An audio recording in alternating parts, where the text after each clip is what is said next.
আমি জামিলা ইসলাম, আমার বাড়ি ঘোষেশ্বর মাস্টার করা।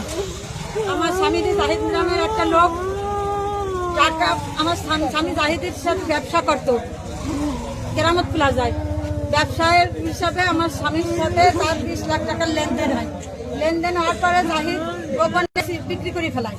বিক্রি করার পরে আমার স্বামী কয় যে জাহিদ দোকান বিক্রি করছে, আমার টাকা ফেরত দাও। জাহিদ 3 মাস ধরে আমার স্বামীর ঘুরায়।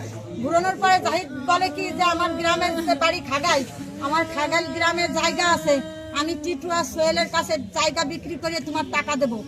এই টাকা আনতে যাওয়ার কথা আজ আর কাল এরকম করে ঘুরায়। তারপরে গত শনিবার 8 তারিখ আমার স্বামীরই ফোন দেয় জাহিদ, এই টাকা নিয়ে আসতে হবে, চলেন গ্রামে খাগাই, টিটু আর সোহেল টাকা দেবে। সেই টাকা আনতে যায়, 9টার সময় বেরোয় যায় আমার স্বামী এই জাহিদের ফোন পাইয়ে। জাহিদ ফোনে কথা বলে নিয়ে যায় খাগাই। নেওয়ার পরে জাহিদ, টিটু, সোহেল এরা একসাথে মিলে আমার স্বামীর আরো কয়জন ছিল তার তো কোনো আমি তো তা জানি না, তবে আমার স্বামী বলে গেছে টিটু, সোহেল আর জাহিদ এরা আমার স্বামীরই আজ উপায়ে সেই রাতেই উপায়ে মারি ফেলছে। আমার স্বামীর মাটি চাপা দিয়েছে জাহিদ কি বাড়ির পাশে, গোরস্থানের পাশে মাটি চাপা দিয়ে কুপাই কাটে আমার স্বামীর ধুয়ে দিয়েছে।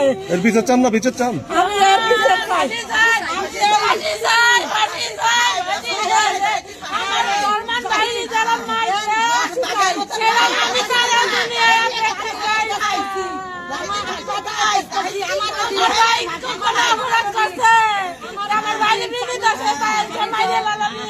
কখন মারি ফেলা আমার